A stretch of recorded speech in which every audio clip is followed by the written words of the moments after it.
Hola amigos, ¿cómo están? Tengan todos y cada uno de ustedes muy buenas noches. Bienvenidos una vez más al programa de especialización en seguridad, salud ocupacional y medio ambiente. Deseando que todos y cada uno de ustedes se encuentren muy bien de salud, vamos a continuar con nuestra materia de estudio. Hemos ya trabajado 3 sesiones previas, hemos hablado sobre la regulación en seguridad y salud en el trabajo, la evolución de las normas, la estructura de la ley 29783, los principios fundamentales que dan el marco de referencia para el desarrollo de la ley de seguridad y salud en el trabajo. Hemos hablado sobre el objetivo de la ley, el ámbito de aplicación.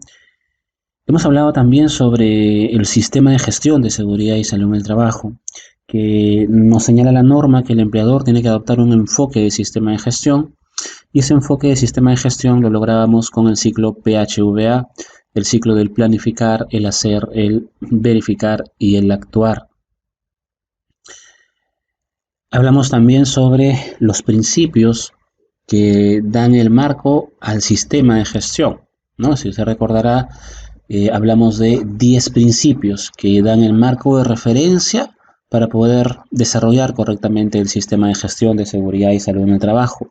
Eso lo iba a encontrar usted en el artículo 18, principio del compromiso, coherencia, mejora continua, trabajo en equipo, cultura de prevención, empatía, retroalimentación, reconocimiento, evaluación de riesgos y participación.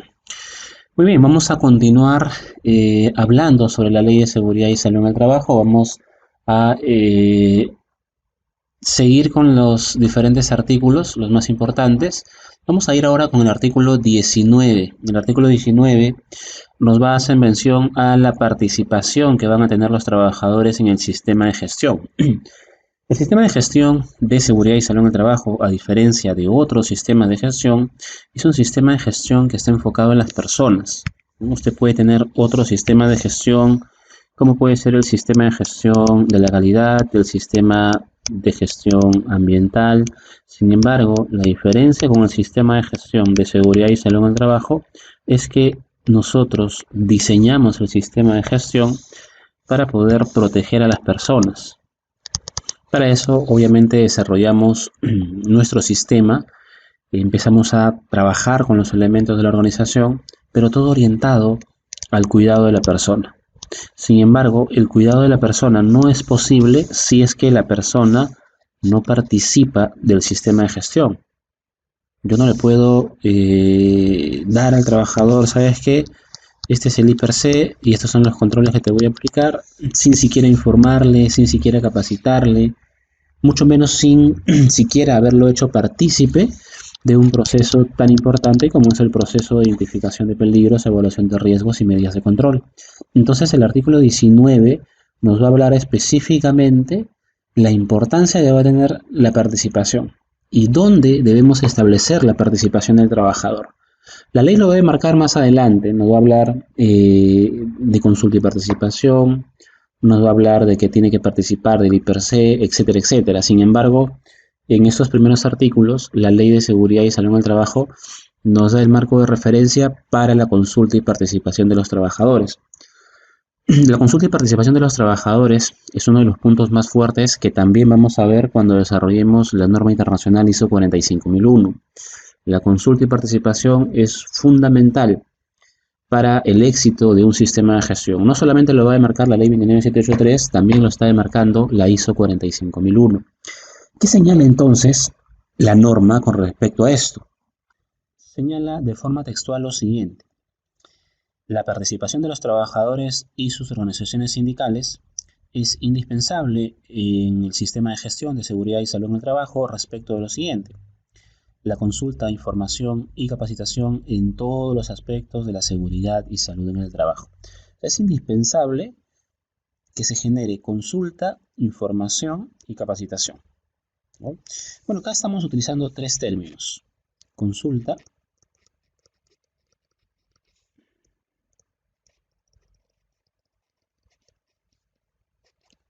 información y capacitación.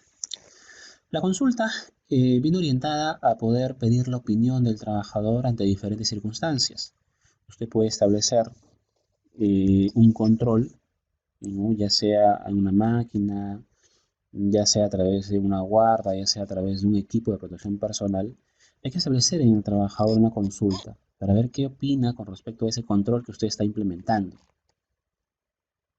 La información la generamos muchas veces a través de folletos, a través de instructivos, a través de recomendaciones en materia de seguridad y salud en el trabajo, y también se genera información muchas veces cuando establecemos un procedimiento.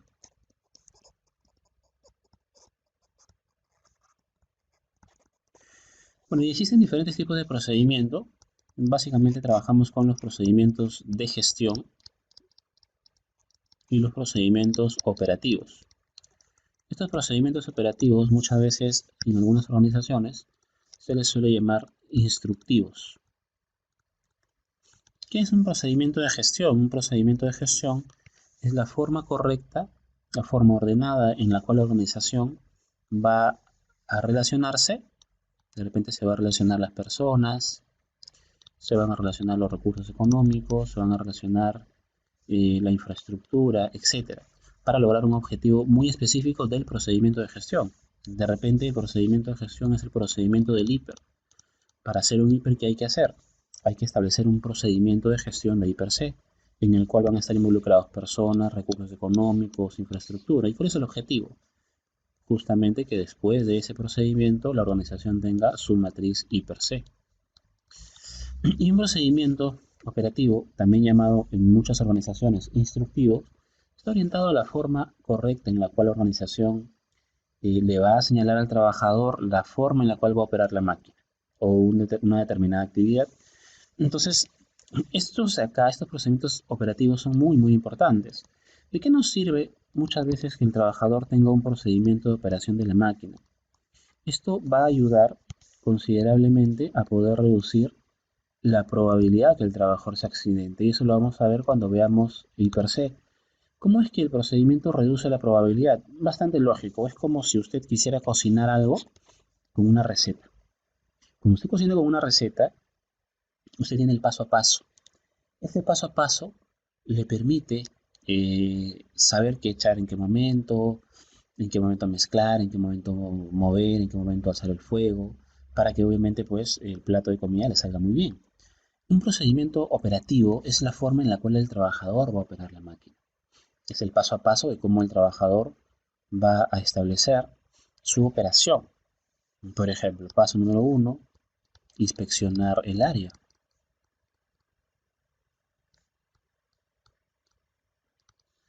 Paso número 2, colocarse los EPPs. Paso número 3, calentar la máquina. Paso número 4, medir los niveles de aceite de la máquina, verificar que las guardas estén colocadas, etcétera, etcétera. ¿No? Obviamente me estoy inventando acá algunos pasos para una máquina determinada. Ese instructivo o procedimiento operacional ayuda bastante a que el trabajador tenga un orden de cómo trabajar. Si el trabajador tiene un orden de cómo trabajar y cómo operar su máquina, es muy poco probable que el trabajador se accidente por una mala operación. Pero si el trabajador labora desordenadamente y de repente en vez de colocarse primero los EPPs, le echó aceite a la máquina, podría tener un accidente porque no es la forma correcta de operar. Entonces acá se establece, por ejemplo, un proceso de información. Y el proceso de capacitación ya es un proceso en el cual le agregamos conocimiento al trabajador a través de, obviamente, un plan que seguramente usted diseñará. Recordemos que la ley de seguridad y salud en el trabajo más adelante nos va a indicar que tenemos que realizar no menos de 4 capacitaciones en materia de seguridad y salud en el trabajo a todos los trabajadores. Asimismo, los miembros del Comité de Seguridad y Salud en el Trabajo deben recibir capacitaciones adicionales que les permitan poder cumplir con sus funciones. Entonces, por eso capacitación es mucho más estructurado. Es un proceso en el cual ya hay un agregado de conocimientos. Ahora, ¿de dónde salen los temas de capacitación? Los temas de capacitación no los tenemos que inventar. Los temas de capacitación van a ser producto del análisis del IPRC. Entonces, si usted tiene acá la identificación de un peligro, que de repente puede ser una cuchilla, y ya sabemos que esa cuchilla puede cortar o amputarle la mano al trabajador, el control seguramente será colocarle una guarda. Pero para que el trabajador entienda que es una guarda, de repente a ese control de la guarda le vamos a agregar el hecho que el trabajador sea capacitado en riesgos mecánicos, que sea capacitado en una colocación adecuada de la guarda. Entonces la capacitación es muy importante porque ayuda también a la prevención de accidentes. ¿Qué más señala el artículo 19? Que la participación de los trabajadores, ¿no?, también tiene que darse en qué? En la convocatoria, las elecciones y elección y el funcionamiento del Comité de Seguridad y Salud en el Trabajo. Vamos a definir un poquito más adelante el día de hoy qué es el Comité de Seguridad y Salud en el Trabajo. El Comité de Seguridad y Salud en el Trabajo es un grupo de personas que se conforma con representación de parte de los trabajadores y representación de parte de la empresa. Es como si los trabajadores señalaran a su representante, o eligen a su representante, y la empresa elija a su representante. Trabajadores, empleadores, ponen a sus representantes y estos representantes se van a reunir. ¿Para qué se van a reunir? Se van a reunir para poder tratar los temas más relevantes en materia de seguridad y salud en el trabajo. ¿Pero en qué tienen que participar entonces los trabajadores? En la convocatoria de elecciones. Y eso lo vamos a ver porque eso sí está muy bien descrito en la ley y su reglamento. Señala también que es indispensable la participación de los trabajadores en el reconocimiento de los representantes de los trabajadores a fin de que ellos sean sensibilizados y estén comprometidos con el sistema. Y acá nos está hablando específicamente de lo que le llama la norma reconocimiento de los representantes. Cuando tenemos representantes, hay que saber reconocerlos. Entonces, ¿cómo usted reconoce un representante de parte de los trabajadores? Entonces, la organización como tal tiene trabajadores y estos trabajadores, que pueden ser 100, 200, 500, 1000, ellos van a elegir a sus representantes. ¿Cómo los van a elegir? Para eso se establece un proceso de votación. Si ellos son los representantes, estos representantes que están ahí nos dice que tienen que tener un reconocimiento para que puedan ser sensibilizados y estén comprometidos con el sistema de gestión. Entonces, muchas veces al Comité de Seguridad y Salud en el Trabajo se le coloca un distintivo, de tal manera que todas las personas puedan reconocer realmente a sus representantes.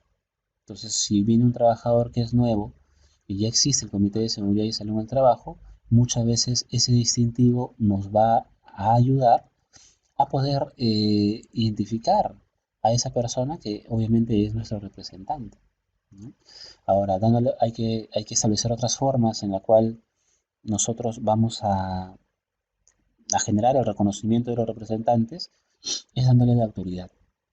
¿Y cómo se le da la autoridad? Pues el gerente general, la organización, presenta al Comité de Seguridad y Salud en el Trabajo frente a todos los trabajadores y empieza a señalarle a los trabajadores cuáles son sus funciones. Esa es una forma en la cual la organización le da la autoridad, ¿no? Y a ese Comité de Seguridad y Salud en el Trabajo se le puede tomar una fotografía y se coloca en el mural.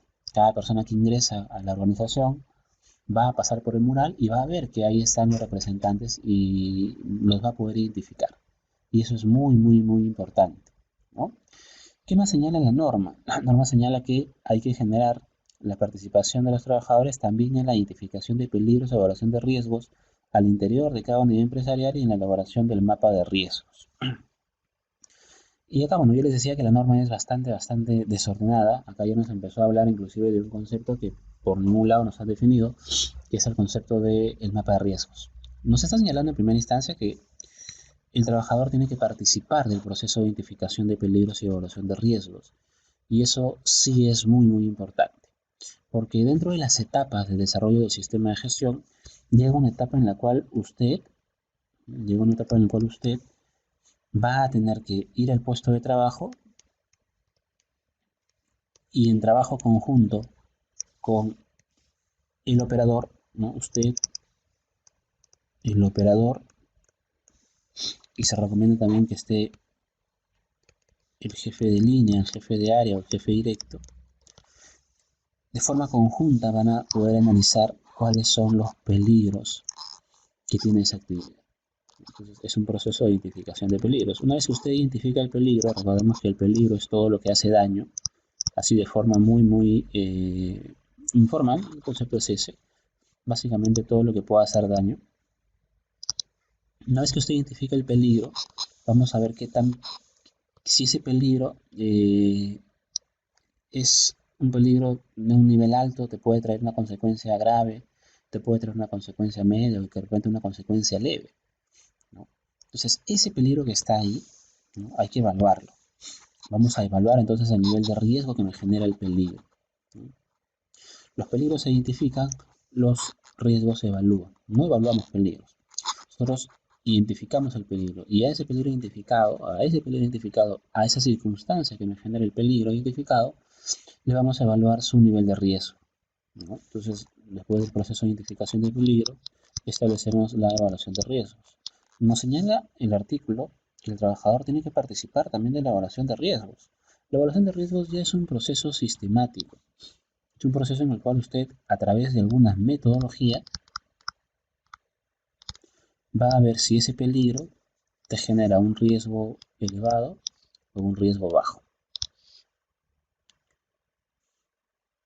Ahora, si ese trabajador que está aquí sabe identificar peligros, genial. Hay que explicarle ahora la metodología que va a usar. Hay diferentes metodologías para establecer el I+C, de igual forma con el jefe inmediato, ¿no? Hay que capacitarlo. Porque si usted no genera la capacitación, ¿cómo va a participar el trabajador? De repente te confunde peligro con lo que es riesgos.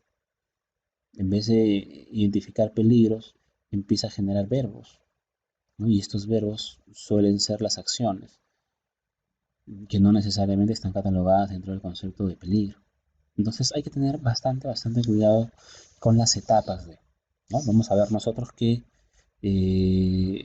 muchas veces la ley de seguridad y salud en el trabajo nos va a decir todo lo que tenemos que tener o lo que debemos, entre comillas, mostrar, pero nunca nos va a decir cómo lo vas a hacer. Muy bien, ese es el artículo 19. En resumen, generar participación sobre la consulta, información y capacitación, la convocatoria de elecciones, el reconocimiento de los representantes y la identificación de peligros, evaluación de riesgos dentro de cada unidad empresarial, ¿no? Hay organizaciones que tienen diferentes cantidades de sedes, ¿no? Y en la elaboración del mapa de riesgos, ahí nos estábamos olvidando. ¿Qué es el mapa de riesgos? El mapa de riesgos es un plano que se suele colocar al ingreso a una unidad empresarial. Entonces, si esta es mi unidad empresarial y yo voy a ingresar, yo tengo derecho a saber cuáles son, ¿no?, cuáles son los riesgos a los cuales yo voy a estar expuesto. Por eso que cada vez que entra en una planta, usted ve ahí colgado un mapa de riesgos. Ese es el famoso mapa de riesgos. ¿Qué es que tiene el mapa de riesgos? Los riesgos que hay en cada zona. Entonces de repente yo voy a estar, de repente esta máquina está por acá.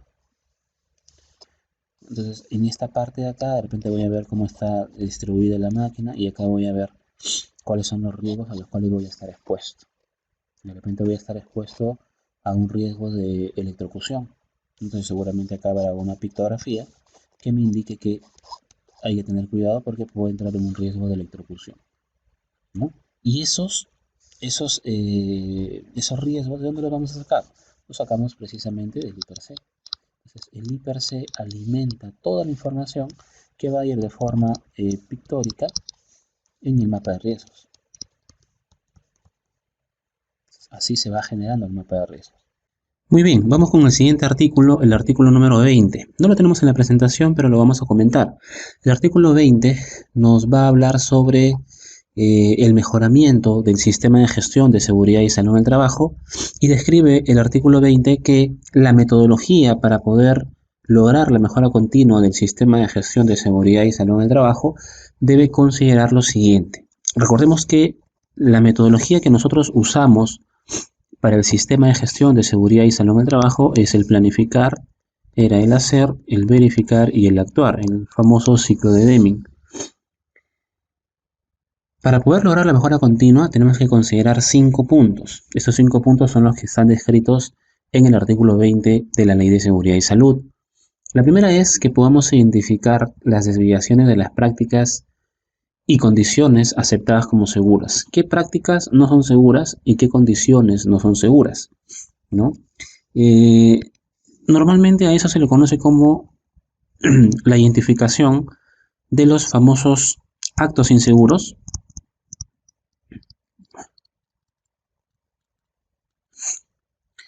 y de las condiciones inseguras.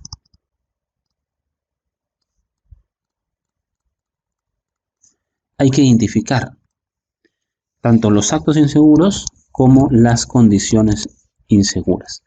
¿Y eso dónde va a estar enmarcado? Va a estar enmarcado en la etapa de la planificación. En la parte final del Decreto Supremo 005-2012-TR está considerado el glosario de términos. O sea, la misma norma en el reglamento tiene una lista de términos que los define en el glosario de términos del Decreto Supremo 005-2012-TR. Precisamente en ese glosario nos va a definir qué es un acto inseguro y nos va a definir qué es una condición insegura. Es fundamental que entendamos qué es un acto y qué es una condición porque es parte del sistema de gestión, es parte de lo que vamos a tener que buscar para poder mejorar el sistema de gestión.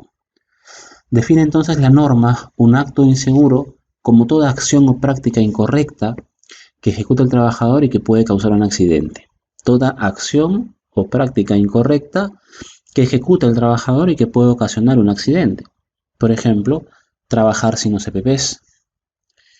Efectuar una limpieza de máquina cuando ésta se encuentra en movimiento, ¿no? Es una de las razones por las cuales muchas veces se generan accidentes. Y también tenemos que identificar las condiciones inseguras, ¿no? La definición de condiciones inseguras también está referida en el mismo glosario de términos y define la norma la condición insegura como una situación que se presenta en el lugar de trabajo y que se caracteriza por la presencia de peligros no controlados que pueden generar accidentes de trabajo o enfermedades, ¿no? Por ejemplo, usted puede tener aquí una máquina con las hélices expuestas, exagerando, una máquina con las hélices expuestas, una máquina que tiene los cables sueltos y un trabajador aquí. Así como está la máquina, precisamente es una situación, ¿no?, que tiene peligros no controlados. No se está controlando el peligro de las hélices, no se está controlando el peligro de los cables expuestos. Por lo tanto, la máquina es una condición insegura. Y acá viene un análisis bien interesante que tiene que marcar la orientación que debe tener su sistema de gestión.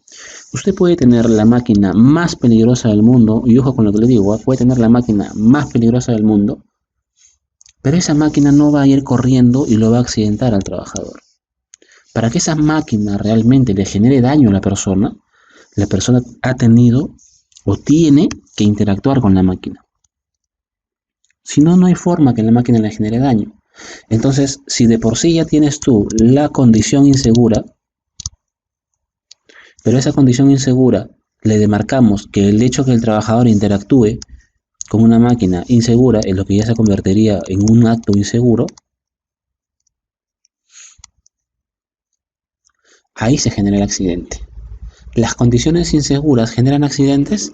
Sí, las condiciones inseguras generan accidentes, pero lo que más genera accidentes son los actos inseguros.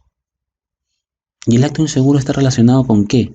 El acto inseguro está relacionado con el comportamiento de la persona.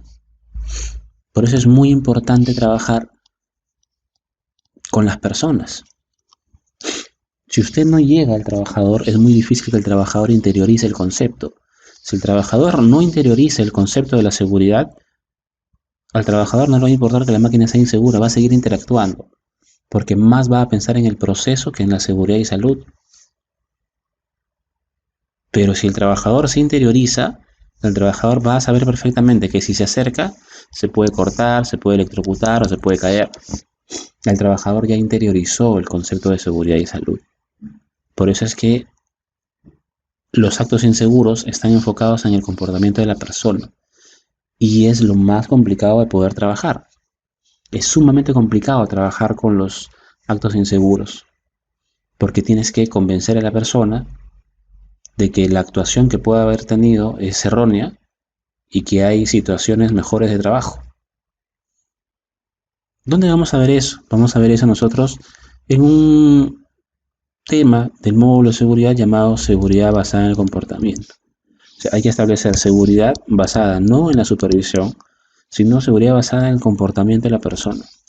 Porque si el comportamiento de la persona es adecuado, la persona no se va a accidentar. Reduces considerablemente la probabilidad de que el trabajador se accidente. Bien, entonces, ¿por qué se generan los accidentes? En gran mayoría, del 90 al 95%, por los actos inseguros. Y solamente un 5% de las condiciones inseguras. Sin embargo, nuestro sistema de gestión muchas veces se enfoca más en ese 5%. ¿Y por qué se enfoca más en ese 5%? Porque se trabaja a veces mucho más el tema documentario, cuando se debe trabajar más en mejorar los comportamientos de la persona. No se debe trabajar mucho con las condiciones inseguras, o sea, darle prioridad a las condiciones inseguras. No estoy diciendo que no sea importante eliminar las condiciones inseguras. No, claro que es importante, pero que no se lleve todo nuestro esfuerzo, que no se lleve todos los recursos. Porque si ya sabemos que las condiciones inseguras solo generan un 5% de accidentes, hay que trabajar ese 5%, pero también irnos con el 90 y 95% que son por los actos inseguros. Pero hoy en día pasa al revés, ¿no? Pasa al revés. Por más que la estadística la sepamos, nos dedicamos más a trabajar un sistema de gestión documentaria. Nos dedicamos más a hacer inspecciones, a hacer correcciones y nos olvidamos de los actos inseguros. Cuando los actos inseguros son los que generan mayor probabilidad de accidente. Y estadísticamente está más que demostrado que el trabajador se accidenta más por actos inseguros que por condiciones inseguras. Otro elemento que vamos a considerar para poder lograr la mejora continua del sistema de gestión es el hecho de poder establecer los famosos estándares de seguridad, que es un término bastante conocido. ¿Qué es un estándar, ¿no? ¿Qué es un estándar de seguridad?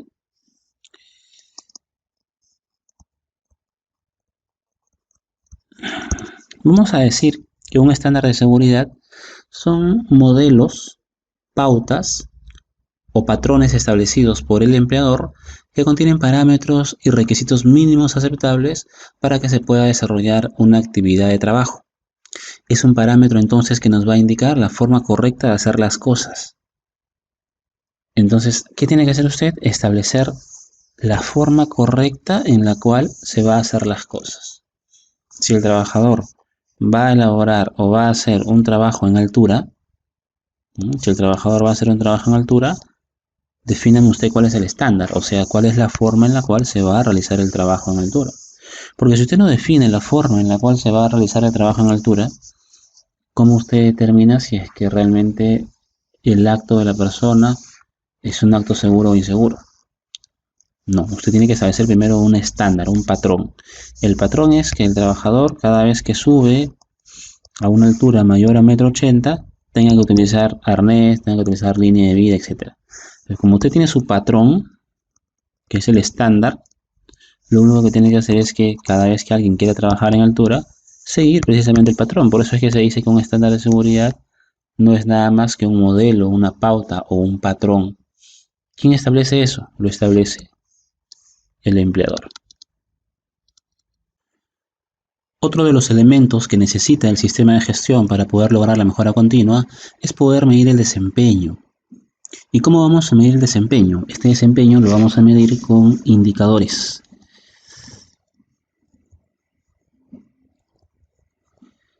Estos indicadores sirven para poder saber si es que estamos cumpliendo o no estamos cumpliendo los objetivos. ¿Qué tipo de indicadores existen en seguridad? Existen dos grupos, lo vamos a desarrollar un poco más adelante, pero vamos introduciéndonos ya. Existen los indicadores proactivos en seguridad y existen los indicadores reactivos. ¿Cuáles son los que debemos en realidad manejar siempre son los indicadores proactivos. Los indicadores proactivos son alertas. Son alertas que nos van a poder indicar si es que estamos llegando o no llegando al objetivo. De repente usted en su sistema de gestión tenía planificado realizar 20 capacitaciones en toda su organización. Oye, ya estás en el mes de agosto y solamente has desarrollado 6. Te está faltando 14 capacitaciones. Si hasta el mes 8 vas 6, ¿podrás terminar las 20 capacitaciones? Si es que tú vas midiendo cada mes, no deberíamos llegar a tal extremo, porque de repente ya en el mes de marzo te hubieses dado cuenta de que no estás bien. Pero a veces dejamos. Es muy fácil programar, pero cuando te programas, el programa no va a correr solo, hay que ejecutarlo. Y si no le haces un seguimiento, tienes problemas como estos. Entonces tenemos que establecer rangos de tiempo en el cual hay que hacerle seguimiento a aquello que es planificado. Entonces, si yo ya sé que en agosto estoy crítico, hay que hacer un replanteamiento para que en este rango de tiempo que me queda pueda cumplir con las 14 capacitaciones. Pero ¿cómo estoy logrando darme cuenta de eso? A través de un indicador, ¿no? El indicador, ¿cuál sería? Bueno, el indicador es muy sencillo. El indicador sería las capacitaciones realizadas entre las capacitaciones programadas.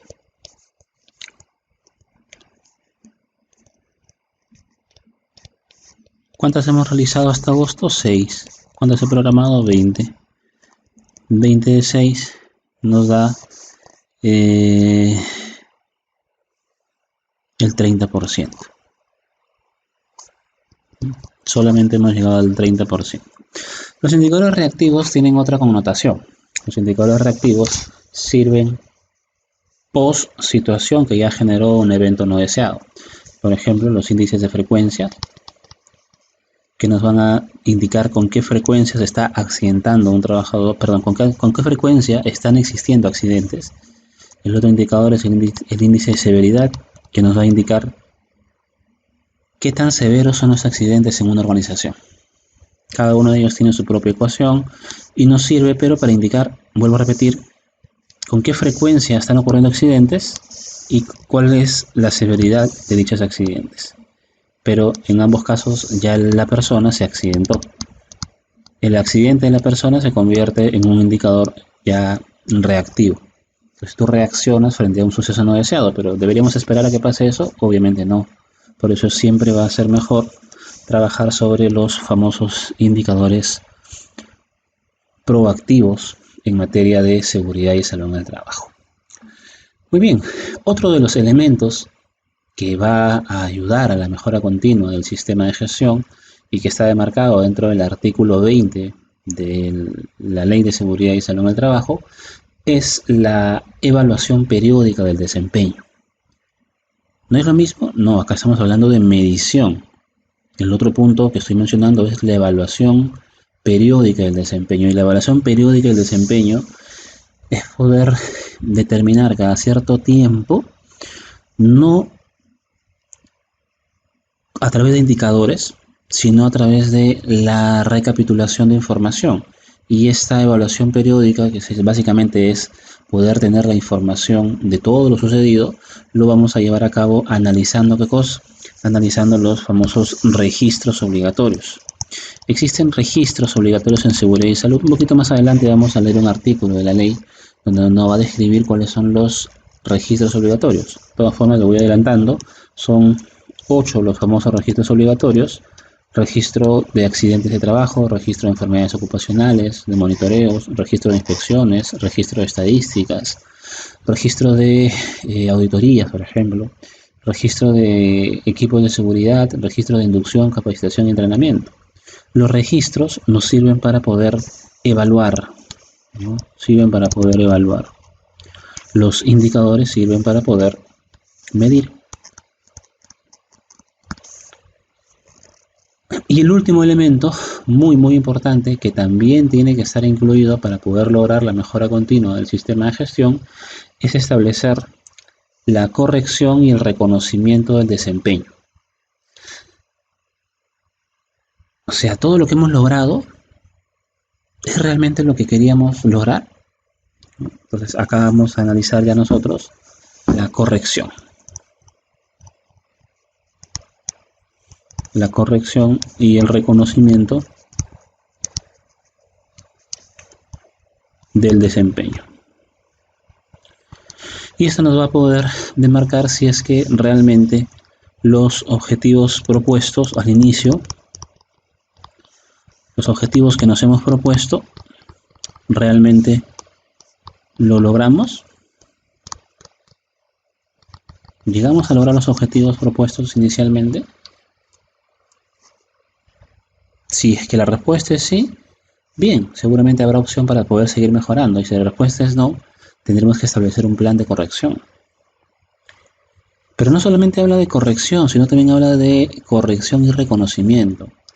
Y esto de reconocimiento creo que también lo hemos comentado en uno de los principios del sistema de gestión, que es precisamente hacerle llegar al trabajador que está haciendo bien las cosas. Decirle al trabajador, me parece muy bien que estés cumpliendo con las buenas prácticas en materia de seguridad y salud en el trabajo. A veces nos enfocamos más en lo que no se debe hacer, nos enfocamos más en solamente lo malo que está haciendo la persona, pero cuando las personas hacen las cosas bien, también hay que establecer un proceso de reconocimiento. Entonces son 5 los elementos que deben estar inmersos dentro del sistema de gestión porque nos van a poder permitir lograr la mejora continua.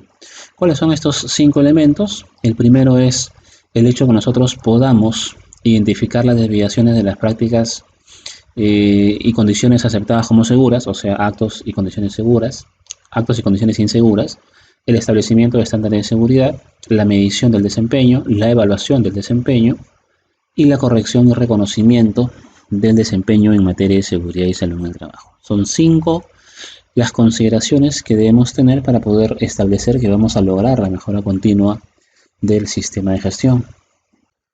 Muy bien, le dejo como tarea que usted pueda revisar textualmente el artículo 21 de la Ley de Seguridad y Salud en el Trabajo. Dicho artículo 21 nos va a hablar sobre la famosa jerarquía de controles. ¿A qué está orientada la jerarquía de controles? La jerarquía de controles está orientada a poder tener una forma sistemática y ordenada en la cual usted debe orientar sus controles. Ejemplo, si usted tiene una máquina, ¿no? Si usted tiene una máquina y esta máquina dentro de su operación, ¿no? O sea, esta máquina opera, dentro de su operación esta máquina genera ruido. Y el trabajador tiene que exponerse constantemente al ruido. Ese ruido sabemos nosotros que puede ocasionar daño. Si ese ruido es una fuente que puede ocasionar daño, entonces este ruido, ¿qué cosa es? Es un peligro. Entonces ya identifiqué el peligro. ¿Y cómo controlo ese ruido?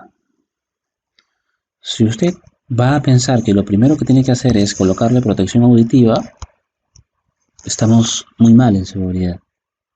La protección auditiva es buena, sí es buena, puede traer resultados también, pero no debe ser lo primero en lo cual usted deba pensar.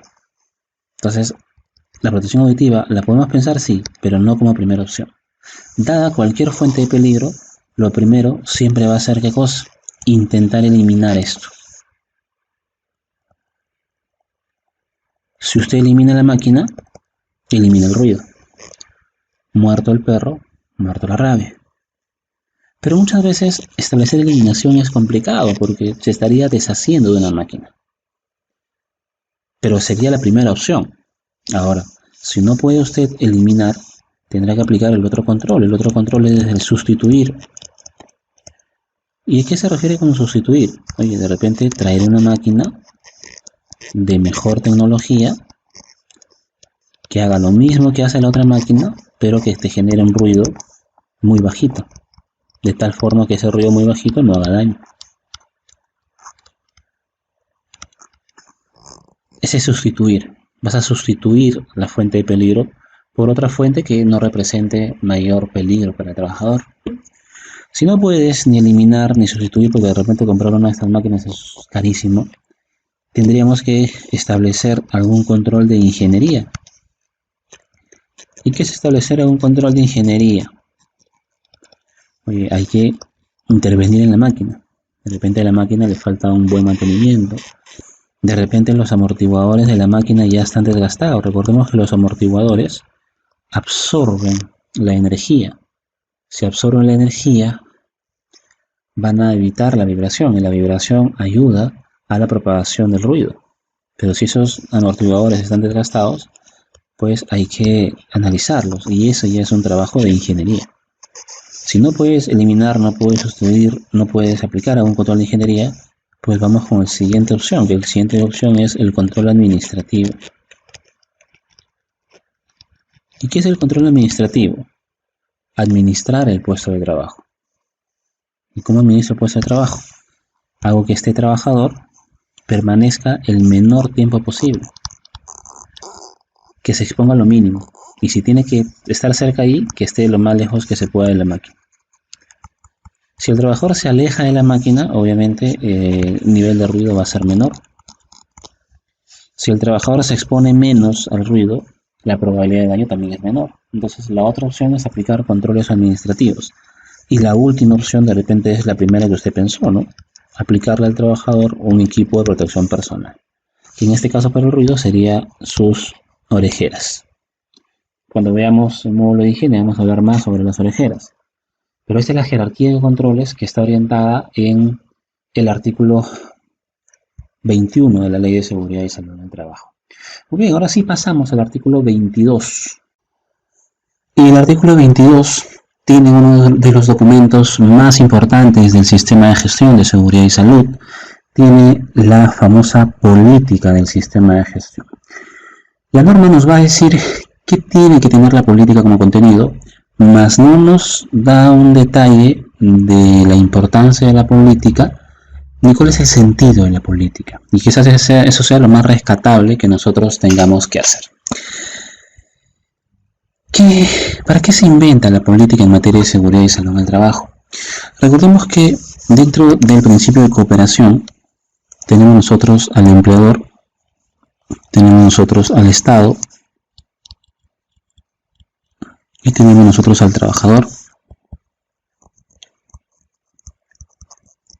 Cada uno de ellos tiene una función determinada. El trabajador, ya lo hemos mencionado reiterativamente, tiene la función de participar, el Estado de poder fiscalizar y el empleador la labor preventiva.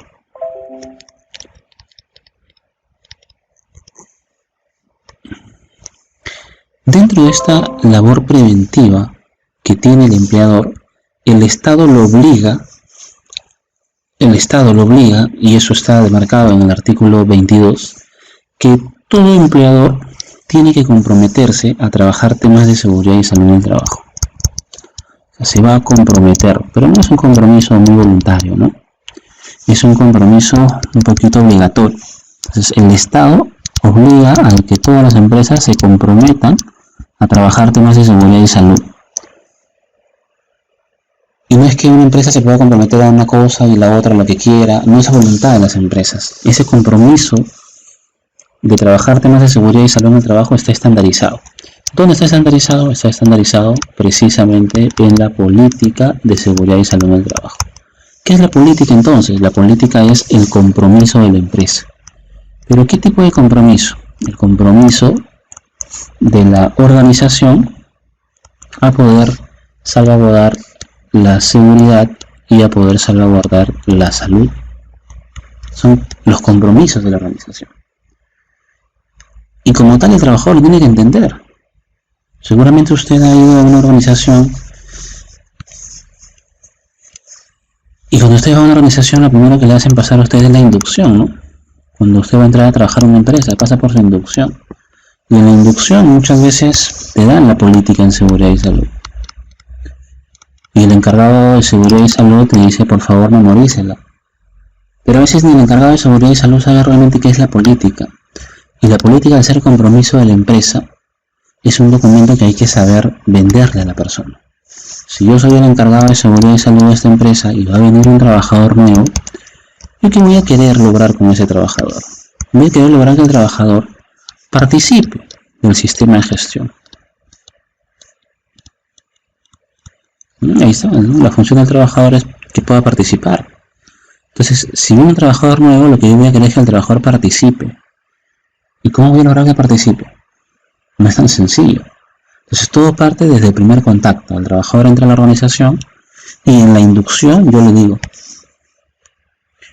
aquí en esta empresa que se puede llamar Nestlé, acá en Nestlé tenemos un compromiso expreso de la alta dirección, un compromiso de parte del gerente general de que vamos a salvaguardar tu integridad. Para eso nos comprometemos a esto, a esto, a esto, a esto, a esto. Y qué bonito se debe sentir el trabajador de saber que está yendo a un lugar de trabajo donde recién va a empezar con toda la ilusión, pero no solamente con toda la ilusión de trabajar, sino con la ilusión y la emoción de poder saber que en ese lugar van a cuidar de él. Entonces, la política como tal se establece como un compromiso de la organización para cuidar del trabajador. Muy bien, ahora, ¿cuáles son los requerimientos de la política? Eso sí está demarcado dentro del artículo 22. Señala, ¿no? El empleador en consulta con los trabajadores. Dice en consulta con los trabajadores, no dice que el empleador, o sea, la empresa le pide permiso al trabajador.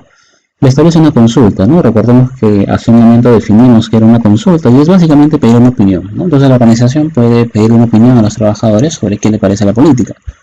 Más allá de la opinión, si es que se toma o no se toma en cuenta porque eso no está marcado, el empleador puede emitir la política de seguridad y salud en el trabajo, recogiendo o no recogiendo la opinión de los trabajadores y sus representantes. Lo que sí no puede evitar el empleador es cumplir con los compromisos que están descritos y que voy a comentar a continuación. Luego dice que expone por escrito la política. Se expone por escrito, no dice que tenga que estar impresa necesariamente. No necesariamente tiene que estar impresa. ¿No? Puede estar a través de una pantalla de televisión, puede colocarse en un cuadro, puede colocarse en un banner, etc. Ahora, la política debe, y ahí empieza, ¿no? Punto A, ser específica para la organización y apropiada a su tamaño y a la naturaleza de sus actividades. Todas las políticas siempre empiezan describiendo la empresa, ¿no? Por ejemplo, si la empresa es Pernos S.A., se coloca, ¿no? Nosotros somos la empresa S.A., empresa especializada en la producción, fabricación de pernos a nivel nacional, ¿no? Y como parte de nuestro compromiso, parte del compromiso que ellos van a asumir, establecemos la presente política de seguridad y salud en el trabajo. Entonces ahí viene la primera parte, ¿no? Que la política tiene que estar orientada a la organización apropiada a su tamaño y a la naturaleza de actividades. Habrá otra empresa que no se dedica a la fabricación de pernos, de repente a la expedición de comida, etcétera, ¿no? Hay diferentes circunstancias. ¿Qué más tiene que cumplir la política? Tiene que ser concisa, o sea, debe ser lo más corta y resumida posible. Tiene que estar redactada con claridad. Tiene que estar redactada con claridad. O sea, tiene que ser fácilmente entendible.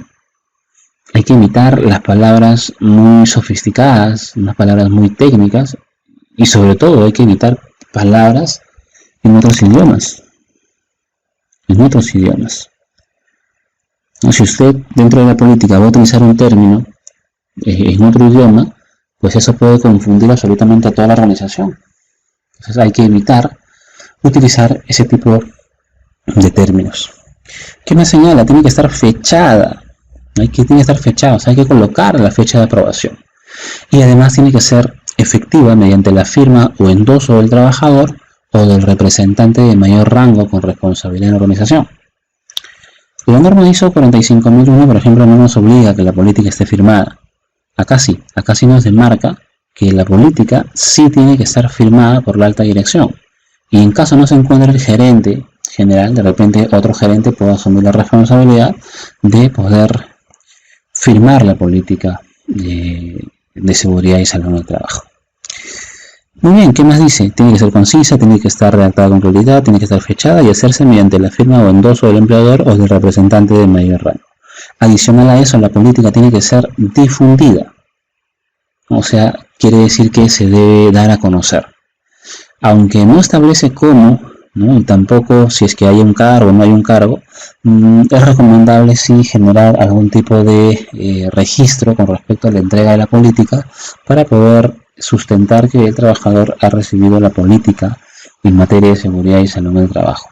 Muchos entregan la política en un jabón, hay otras empresas que hacen su política y la indican, lo hacen más chiquito, cada vez más chiquito para que sea de fácil entendimiento de la persona, para que el trabajador lo pueda guardar en su billetera, etcétera. Tiene que estar fácilmente accesible también, tiene que ser de fácil acceso, ¿no? Eh, a todas las personas en el lugar de trabajo. Debe ser por eso es que la política siempre se suele colocar al ingreso a la organización, porque por ahí entran todos los trabajadores, todos los visitantes, todos los contratistas. ¿No? Es una muy buena opción colocar la política en el ingreso. Pero imagínate, ¿no? Vas a colocar la política en un jabón muy chiquito, ¿no? Muy chiquito. Tendría que hacerse en un banner o establecer una opción que les permita pues realmente a todos poder visualizar correctamente la política en materia de seguridad y salud en el trabajo. Esta política tiene que ser actualizada periódicamente y esa actualización periódica es un poco general, dado que no nos indica cada cuánto tiene que ser actualizada, pero se infiere que debe ser mínimo una vez al año, ¿no? ¿Por qué se infiere que tiene que ser mínimo una vez al año? Porque en el artículo 90 del Decreto Supremo 005/2012-TR, o sea, en el reglamento, en el artículo 90, se señala que la alta dirección tiene que hacer revisión del sistema de gestión por lo menos una vez al año. Entonces se aprovecha ahí para que en ese momento también se pueda actualizar la política en materia de seguridad y salud en el trabajo, en caso la organización desee actualizarla, ¿no? De repente no la quiere actualizar, simplemente la política queda igualito, se coloca ahí versión 2 si hay una modificación y esa misma política puede servir para el siguiente año, ¿no? Las políticas no necesariamente van a cambiar. Y ponerse a disposición señala de las partes interesadas externas según corresponda, ¿no? Entonces usted puede colocar, por ejemplo, su política en su página web para que su parte interesada externa, como sus clientes, sus proveedores, puedan revisar su política en materia de seguridad y salud en el trabajo y cumplir con lo que establece la misma. Estas son entonces las características de la política, ¿no? Específica, concisa, tiene que difundirse, tiene que ser de fácil acceso, entre otros. El artículo 23 establece ya los principios de la política del sistema de gestión de seguridad y salud en el trabajo y señala de forma textual que la política del sistema de gestión de seguridad y salud en el trabajo incluye como mínimo los siguientes principios y objetivos fundamentales respecto de los cuales la organización va a expresar su compromiso. Acá sí nos está refiriendo de forma clara que como mínimo la organización debe seguir los siguientes principios. ¿Qué principios debe seguir la política en materia de seguridad y salud en el trabajo? La protección de la seguridad y salud de todos los miembros de la organización mediante la prevención de las lesiones, dolencias, enfermedades e incidentes relacionados con el trabajo. Por eso es que muchas organizaciones en la primera parte hacen lo que hemos mencionado hace un momento, ¿no? Se describen. Somos la empresa Pernos S.A., empresa peruana, orientada a la fabricación y venta de pernos a nivel nacional, ¿no? Dentro del marco de nuestra política en materia de seguridad y salud en el trabajo, nos comprometemos a, y lo que hacen muchos es copian y pegan precisamente estos principios, ¿no? ¿Por qué? Porque es lo mínimo que debe contener tu política. Entonces, punto A, nos comprometemos a la protección y a la seguridad y salud de todos los miembros de la organización mediante la prevención de lesiones, dolencias, enfermedades e incidentes relacionados con el trabajo. Entonces, muchos lo que hacen es cojan estos principios de forma textual, lo copian y lo pegan en su política, ¿no? ¿Es correcto eso? Sí, no es incorrecto, no está mal. Por ahí que de repente personalizar muy bien compromiso para una organización sería lo mejor. Segundo compromiso que debe estar en la política, segundo principio que tiene que estar en la política, es el cumplimiento de los requisitos legales pertinentes en materia de seguridad y salud en el trabajo, de algún compromiso voluntario o de alguna negociación colectiva en materia de seguridad y salud en el trabajo que la organización haya podido suscribir. ¿Qué señala entonces acá? Que la organización tiene que comprometerse ¿a qué? A cumplir los requisitos legales en materia de seguridad y salud en el trabajo. Fíjese a qué está comprometiéndolo, ¿no?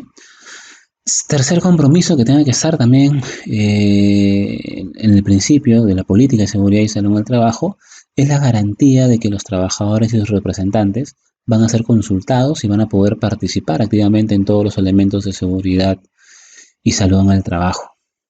La garantía de que los trabajadores y sus representantes van a ser consultados. Entonces la empresa se está comprometiendo a garantizar la consulta y participación, ¿no? Indirectamente se está comprometiendo a establecer un correcto proceso de elecciones. Siguiente compromiso, la mejora continua.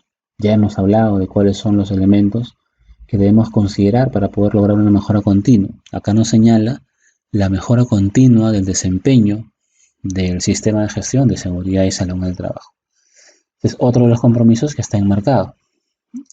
El siguiente compromiso nos hace mención a que el sistema de gestión de seguridad y salud en el trabajo tiene que ser compatible con los otros sistemas de gestión de la organización, de tal manera que podamos integrarlos entre sí. Si usted está implementando un sistema de gestión ambiental y un sistema de gestión de la calidad, pues lo que nos está mencionando acá la política es que es mejor poder integrar los sistemas. ¿Para qué es mejor integrar los sistemas? ¿No? Para poder trabajar mucho más fácil, para poder unificar términos, para poder unificar procedimientos, entre otros. Muy bien, entonces aquí tenemos ya precisamente cuáles son los principios, ¿no? Yo le llamo compromisos que tienen que estar en la política. Mientras que en el artículo 22 nos da las características, que tiene que haber fecha, tiene que haber firma, que tiene que ser redactada con claridad, que no debemos utilizar palabras en otros idiomas. En el artículo 23 nos señala cuáles son los principios mínimos que deben estar en la política. Entonces, cuando usted haga su política, esos deben ser los principios mínimos que debe usted cumplir. Principios de la mejora continua, de la consulta y participación de los trabajadores, de cumplimiento de requisitos legales, de la integración con otros sistemas y de la protección de la seguridad y salud. Entonces, son 5 los compromisos que demarca la ley 29783 para poder diseñar la política en materia de seguridad y salud en el trabajo. Luego, hacia adelante, ya la ley no nos va a tocar el tema de política. Sin embargo, hacer una política no es complicado. Al contrario, es lo más fácil del mundo. ¿Por qué? Porque ya sabemos cuáles son las características de la política y ya sabemos qué es lo mínimo que tiene que ver con la política. Cada vez que usted vaya a establecer un proceso como la política en seguridad y salud en el trabajo, acostúmbrese a trabajar ordenado. ¿En qué es trabajar ordenado? Es el hecho de que usted pueda planificar su actividad. Entonces, si es que su actividad, ¿no? Su actividad está enmarcada dentro de lo que sería la política en materia de seguridad y salud en el trabajo, usted tendrá que establecer un plan de acción para poder implementar la política. Se asume que usted ya sabe cuáles son las características de la política y se supone que usted ya sabe cuáles son los principios que tienen que estar de forma explícita en la política. Entonces, como usted ya sabe las características y usted ya sabe los principios, tendrá que usted establecerse poco a poco. ¿Cómo empieza la política? La política la tiene que hacer el empleador, dice, ¿no? El empleador en consulta con los trabajadores, o sea, el empleador debería hacerlo. ¿Realmente se da eso? ¿Usted ha visto alguna vez a un gerente hacer una política en seguridad y salud solito? A veces es difícil, ¿no? Es más, de repente el gerente ni siquiera va a saber, ni siquiera va a estar enterado de que tiene que hacer una política. ¿Quién tiene que cumplir ese papel de asesoría? Ese papel de asesoría lo tiene que cumplir usted, ¿no? Usted lo va a cumplir. Entonces, paso número 1 sería poder reunirse con la alta dirección. Siempre vamos a intentar eso, reunirnos con la alta dirección. ¿Y para qué nos reunimos con la alta dirección? Nos reunimos con la alta dirección para poder explicarle que necesitamos implementar una política en materia de seguridad y salud en el trabajo. Porque si es que usted, ¿no? Porque si es que usted no establece esa reunión, no tiene el marco de referencia, no va a saber por dónde ir. Primero, haga una reunión con la alta dirección, que usted tiene que exponerles. La política en seguridad y salud en el trabajo cumple para esto, para esto, para esto. Y lo primero que te va a decir el gerente quizás sea, ¿y qué pasa si no lo hago? ¿Cuánto es la multa? Entonces ya para eso usted tiene que estar preparado, ¿no? Más adelante vamos a ver la escala de multas, pero siempre tiene que estar preparado para poder planificar una actividad. Entonces, reunión con la alta dirección, responsable, el área de seguridad y salud en el trabajo.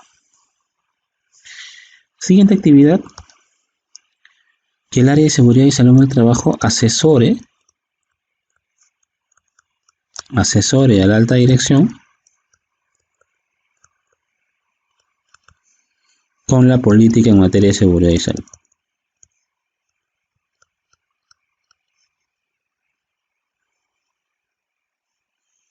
Y eso es importante, eso es muy importante. ¿Por qué? Porque como la alta dirección no va a saber diseñar la política, lo más probable es que el área de seguridad y salud en el trabajo haga el borrador. Elaborado el borrador, la alta dirección seguramente aprobará la política y la firmará y harán ver que ellos la han hecho. Una vez que la política está hecha, ¿no? Una vez que la política está hecha, usted tiene que preparar todos los materiales para la difusión. Básicamente materiales, ¿no? Hay muchos que establecen la política en banners, establecen la política a través de geografías muy grandes y otras a través de cuadros, tarjetas. Eso ya te marcará de acorde al nivel de inversión que quiere aplicar la empresa. Pero lo más importante es que para que realmente se dé la difusión, o sea, los materiales usted lo puede mandar a hacer con logística, usted mismo lo puede mandar a hacer si es que desea. El hecho es que para que realmente se promulgue la política, se difunda la política más allá del material, es que la alta dirección, realmente sea la que difunda la política. Eso es súper importante. ¿Por qué esto es súper importante? Porque la política es el compromiso de quién? Es el compromiso de la alta dirección. Entonces lo ideal es que la alta dirección sea la que baje a la planta unos 5 o 10 minutos y sea la que difunde la política, ¿no? Que la alta dirección, el gerente, vaya al área administrativa, se tome unos 10, 15 minutos y promulgue la política, difunda la política. Esa es la mejor forma de hacer un sistema de gestión, cuando usted compromete a la alta dirección. Pero obviamente pues para poder trabajar la política tiene que establecer un plan usted, ¿no? Un plan de reunirse con la alta dirección, de repente lo hará un día, asesorar en la política, de repente le demorará 2 semanas, la difusión, oye, si tu planta tiene 3 sedes, sede 1, sede 2, sede 3, y en cada sede hay un turno, entonces hay que planificar bien para que la alta dirección pueda estar un ratito en cada una de las reuniones y pueda difundir la política. Porque si la alta dirección no se compromete, y es el área de seguridad la que termina difundiendo, la política pierde peso. ¿Por qué pierde peso? Porque la política es el compromiso de la alta dirección. No es idóneo entonces que la política esté siendo difundida por el encargado de seguridad. Lo ideal es que la política siempre sea difundida por la alta dirección, porque demarca precisamente el compromiso de ellos, ¿no? Muy bien jóvenes. Bueno, el tiempo siempre nos queda corto. Vamos a dejarnos aquí con la política en materia de seguridad y salud en el trabajo. De repente en su evaluación le vamos a colocar algunas políticas y usted tendrá que ver qué le falta a la política, qué no le falta, si cumple con las características del artículo 22 o no. Entonces vamos a hacer que el examen sea interesante. No memorice, trata de entender sobre todo. Hay algunas cosas que sí, seguramente es necesario poder memorizar o recordar, pero más allá de eso es poder entenderlos. Y en la política nos dice las características, los principios que debe tener, pero no cómo hacerlo. El cómo hacerlo básicamente es saber programar una actividad. Si usted programa una actividad de forma ordenada, secuencial, no va a tener ningún problema, usted se va a pasear trabajando en seguridad y salud en el trabajo. Pero si usted va a trabajar al champazo, a lo que venga, pues ahí tiene problemas, ¿no? Muy bien, espero que todos puedan participar del seminario del SCTR. Ese seminario lo voy a estar seguramente difundiendo la siguiente semana, el martes 9 me parece que es la fecha que me han dado para poder entregarles el material. puedan participar del SSTR, puedan conocer más sobre ese seguro complementario de trabajo de riesgo. Ese SSTR tiene su propio examen, por si acaso. ¿Ya? La sesión del SSTR tiene su propia evaluación. Los que no sean parte del seminario, no se preocupen porque en la evaluación dominical no va a venir el tema, ¿no? Como es un tema extra, no va a ser incluido dentro de la evaluación. Entonces, si usted decide no llevarlo, no se preocupe porque no vendría el SSTR en la evaluación dominical. Va a venir en su evaluación propia, que es para las personas que se han inscrito en el SSTR. No, que veo que sí están siendo un gran número de participantes. De todas formas, hago extensiva la invitación para que más personas puedan unirse a este interesante seminario. Muy bien, jóvenes, muchas gracias. Que tengan muy buenas noches.